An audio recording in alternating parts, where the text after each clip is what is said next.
ہم لوگ عموماً یہ سمجھتے ہیں کہ اللہ پاک نے رؤیت ہلال کا حکم قرآن مجید کے اندر فرمایا ہے، اور بعض دفعہ کچھ علماء یہ بھی انسسٹ کرتے ہیں کہ قرآن مجید جو ہے وہ ریکوائر کرتا ہے کہ مسلمان جو ہیں وہ چاند کو اپنی آنکھوں سے دیکھیں اور روزوں کا رکھیں، اور چاند کو اپنی آنکھوں سے دیکھیں اور روزے کا افطار کریں۔ سچی بات یہ ہے کہ قرآن مجید کے اندر کوئی بھی ایسی آیت نہیں ہے کہ جس آیت میں اللہ پاک نے یہ ریکوائر کیا ہو، یہ طلب کیا ہو کہ ہر بندہ جو ہے یا جو مسلمان ہیں وہ روزہ اس وقت تک نہیں رکھ سکتے جب تک کہ ان کو چاند نظر نہ آ جائے، اور روزہ اس وقت تک نہیں چھوڑ سکتے جب تک کہ ان کو چاند نظر نہ آ جائے۔ یہ آیت جو کوٹ کی جاتی ہے کہ بھئی اس آیت میں اللہ پاک نے ریکوائر فرمایا ہے فمن شاہدہ منکم الشہر فلیصمہ، کہ جو آدمی بھی اس مہینے کی گواہی دے تو وہ بندہ جو ہے اس کے اوپر روزہ فرض ہو گیا۔ اب لفظ شاہدہ جو ہے عربی زبان میں یہ 3 معنوں میں استعمال ہوتا ہے۔ پہلی بات تو یہ ہے شاہدہ اے حاضرہ، کہ وہ آدمی کسی جگہ پہ موجود تھا، تبھی تو کہتے ہیں کہ شہدت الجمعہ، میں جمعے کی نماز میں موجود تھا۔ شاہد البدر، کہ فلاں فلاں صحابی نے کیا کیا کہ بدر میں شرکت کی۔ یا بعض دفعہ شاہد الحج، کہ اس سال اس بندے نے حج میں حاضری دی۔ تو شاہدہ بمعنی حاضرہ، حاضری کے معنی میں استعمال ہوتا ہے۔ دوسرا ورڈ شاہدہ جو ہے اس کے معنی میں آتا ہے اخبرہ، کہ اس آدمی نے کسی چیز کی خبر دی۔ شہدت عند الحاکم، کہ میں نے حاکم کے سامنے اس بات کی گواہی دی۔ شہدت عند القاضی، میں نے قاضی کے سامنے اس بات کی گواہی دی جو میں نے اپنی آنکھوں سے چیز دیکھی تھی۔ تیسرا اس لفظ کا معنی جو ہے وہ عالمہ، کہ اس نے یہ چیز جان لیا۔ ان اللہ علی کل شیء شہید، اللہ کی ذات جو ہے ہر چیز کو جاننے والی ہے۔ تو شہید جو ہے وہ جاننے والا ہے، اے عالمہ۔ سو فمن شاہدہ منکم الشہر، اس کے 3 معنی ہو سکتے ہیں کہ جس آدمی کو پتہ چلا کہ مہینہ رمضان کا شروع ہو گیا تو اس کے اوپر روزے رکھنا واجب ہو گئے۔ جس بندے کو بتا دیا گیا کہ رمضان کا مہینہ شروع ہو گیا اس کے اوپر روزے رکھنا واجب ہو گیا۔ یا وہ آدمی جو کہ مہینہ رمضان کے اندر موجود تھا، حاضر تھا، سفر نہیں کر رہا تھا، بیمار نہیں تھا، اس کے اوپر روزے واجب ہو گئے۔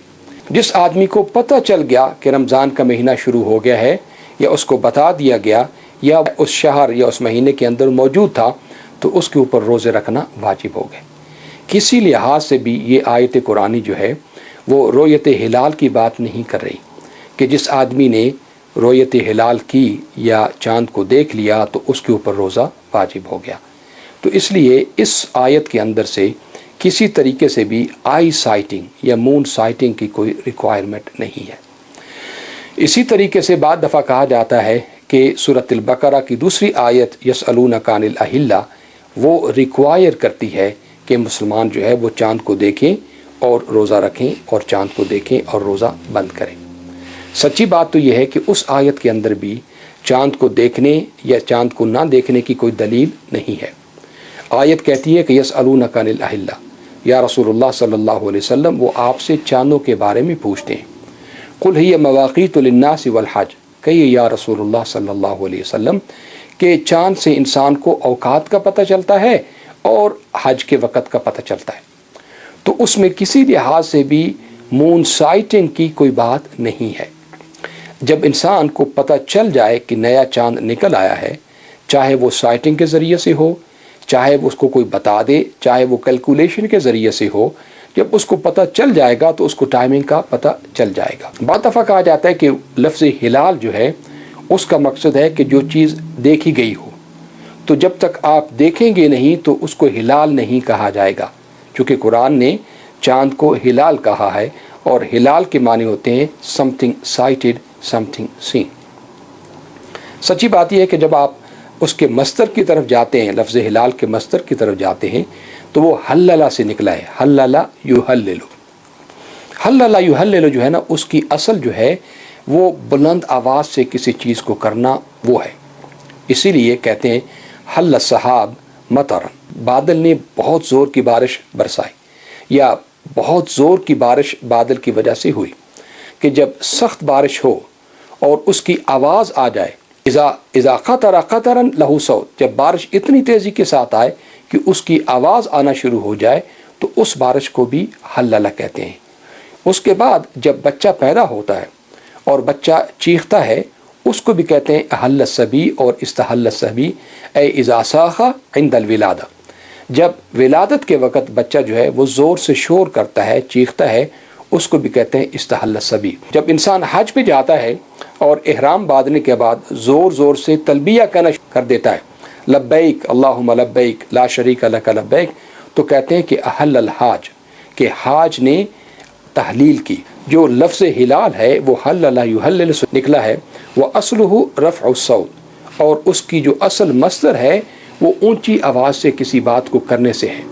اور نئے چاند کو ہلال اس لیے کہا گیا کہ جب نئے چاند کو بندے دیکھتے تھے تو وہ زور سے تکبیر کہتے تھے، اللہ اکبر، نیا مہینہ شروع ہو گیا یا نیا چاند شروع ہو گیا۔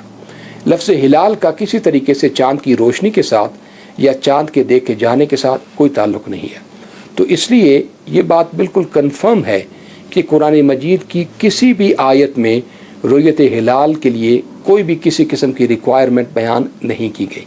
تو اس لیے وہ لوگ جو کہتے ہیں کہ قرآن مجید نے یہ کہا ہے کہ جب تک چاند نہ دیکھیں آپ روزہ نہ رکھیں، یا جب تک چاند نہ دیکھیں آپ روزہ نہ افطار کریں، وہ بیسیکلی قرآن مجید کی آیات کو مس انٹرپریٹ کرتے ہیں۔ ہاں، حدیث پاک کے اندر اللہ کے رسول صلی اللہ علیہ وسلم نے بڑی وضاحت کے ساتھ فرمایا کہ صوموا لرؤیتہ وافطروا لرؤیتہ، چاند کو دیکھیں اور روزہ رکھیں، اور چاند کو دیکھیں اور روزہ افطار کریں۔ فَإِنْ غُمَّ عَلَيْكُمْ فَأَكْمِلُوا الْعَدَدَ، اگر کسی طریقے سے آپ کو چاند بادل کی وجہ سے نظر نہ آئے تو 30 دن مکمل کیجیے۔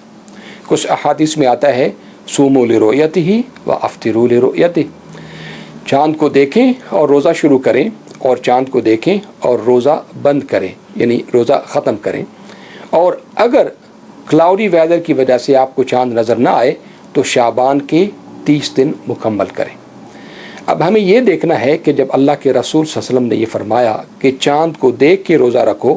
اور چاند کو دیکھ کے رمضان المبارک کو ختم کرو، تو اس حکم رسول صلی اللہ علیہ وسلم کا مقصد کیا ہے کہ ہم صرف ان 30 کو ہی دیکھیں یا 30 کو بھی دیکھیں؟ یعنی حدیث پاک جو کہتے ہیں کہ صوموا لرؤیتہ وافطروا لرؤیتہ،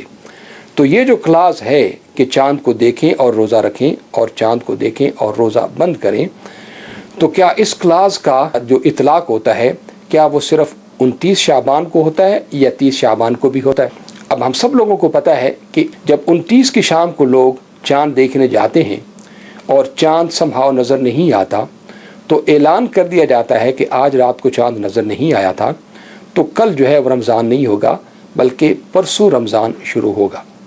اور کل جو 30ویں شعبان ہوتی ہے اس پہ کوئی آدمی چاند کو دیکھنے کے لیے نہیں نکلتا، بلکہ اناؤنسمنٹ کر دیا جاتا ہے کہ کل رمضان نہیں ہے، پرسوں رمضان ہوگا۔ یعنی بغیر دیکھے چاند کو اعلان کر دیا جاتا ہے کہ رمضان پرسوں شروع ہو جائے گا۔ اس کی وجہ کیا ہے؟ کیونکہ اگر 29 کو چاند نظر نہیں آیا تو پھر ڈیفینیٹلی 30 کو تو چاند نظر آئے گا ہی آئے گا، چونکہ اگر آج کو چاند ہورائزن میں نہیں تھا تو کل کو تو ضرور ہی ہوگا، کیونکہ کوئی مہینہ بھی 30 سے زیادہ کا نہیں ہو سکتا۔ تو پتہ چلا کہ جب آپ کو یقین ہو جائے کہ نیا چاند ہورائزن کے اندر موجود ہے تو پھر آپ کو دیکھنے کی ضرورت نہیں ہے، آپ اس وقت اناؤنس کر سکتے ہیں، چونکہ یقین حاصل ہو گیا کہ نیا مہینہ کل شروع ہو جائے گا، تو آج ہی اعلان کر دیا جاتا ہے کہ اب چاند دیکھنے کی ضرورت نہیں ہے، نیا مہینہ پرسوں سے شروع ہو جائے گا۔ تو پتہ چلا کہ اللہ کے رسول صلی اللہ علیہ وسلم کا یہ جو فرمان ہے کہ صوموا لرؤیتہ وافطروا لرؤیتہ، چاند کو دیکھو اور روزہ شروع کرو اور چاند کو دیکھو اور روزہ ختم کرو، اس کا اطلاق صرف اور صرف 29 شعبان کو ہوگا یا 29 رمضان کو ہوگا، اس کا اطلاق 30 شعبان یا 30 رمضان کو نہیں ہوگا۔ اگر یہ کہا جائے کہ چونکہ سنت میں آیا کہ چاند دیکھو اور روزہ رکھو اور چاند دیکھو اور روزہ بند کرو، اور اسی حدیث پاک کے اندر اللہ کے رسول صلی اللہ علیہ وسلم نے فرمایا فَإِنْ غُمَّ عَلَيْكُمْ فَأَكْمِلُوا الْعَدَدَ، کہ اگر اس دن چاند بادلوں کی وجہ سے آپ کو نظر نہ آئے تو آپ 30 دن مکمل کیجئے۔ تو میں یہ کہوں گا کہ اس حدیث کا اطلاق یعنی اس کلاس کا اطلاق اس وقت ہوگا کہ جس دن 29 کو رات کو بادل ہوں اور بادلوں کی وجہ سے چاند نظر نہ آ جائے۔ اگر آپ فرض کریں کہ 29 کی شام کو بادل نہیں تھے لیکن چاند نظر نہیں آیا، تو پھر یہ جو کلاس ہے کہ فَإِنْ غُمَّ عَلَيْكُمْ کہ اگر بادلوں کی وجہ سے چاند نظر نہ آئے تو 30 دن مکمل کریں، یہ اپلائی نہیں ہوگی، چونکہ شرط اور مشروط ہمیشہ ایک دوسرے کے ساتھ مل کے آتی ہیں۔ شرط یہ ہے کہ اگر اس دن کلاؤڈی ہوگا 29 کو تو پھر 30 دن مکمل کریں۔ اگر 29 کو کلاؤڈی نہیں ہے تو پھر یہ کلاس حدیث کی اس کے اوپر کمپلیٹ نہیں ہوگی اور اس کا اطلاق نہیں ہوگا۔ تو پھر ہونا کیا چاہیے تھا کہ جو پہلی کلاس تھی کہ صوموا لرؤیتہ وافطروا لرؤیتہ، اس کو دیکھو اور روزہ رکھو، اور اس کو دیکھو اور روزہ نہ رکھو، کہ اس کا اطلاق 30 کو بھی ہونا چاہیے تھا، جو کہ ایسا ہوتا نہیں ہے۔ تو پتہ کیا چلا کہ جو کلاس ہے صوموا لرؤیتہ وافطروا لرؤیتہ، چاند کو دیکھو اور روزہ رکھو، اس کا مقصد کیا تھا کہ یقین کر لو کہ نیا چاند موجود ہے، چونکہ بعض دفعہ 29 کو چاند ہوتا ہے اور بعض دفعہ 29 کو چاند نظر نہیں آتا ہے۔ تو اللہ کے رسول صلی اللہ علیہ وسلم کا مقصد کیا ہے کہ رمضان المبارک کو یا عید کو اس وقت کرو جب تمہیں یقین ہو جائے کہ نیا چاند نظر آ گیا ہے یا نیا چاند وہاں پہ موجود ہے، چونکہ اللہ کے رسول صلی اللہ علیہ وسلم کا فرمان ہے کہ چاند کو دیکھے بغیر رمضان شروع مت کرو۔ اس کی وجہ کیا ہے کہ لا تستقبلوا الشہر استقبالا، مہینہ شروع ہونے سے پہلے روزے رکھنا مت شروع کر دو۔ اور اسی طریقے سے اللہ کے رسول صلی اللہ علیہ وسلم نے کچھ اور احادیث میں فرمایا کہ لا تصوموا قبل رمضان، رمضان سے امیڈیٹلی کچھ دن پہلے روزے رکھنا مت شروع کرو، چونکہ رمضان کا وقت جو ہے وہ مقدس ہے۔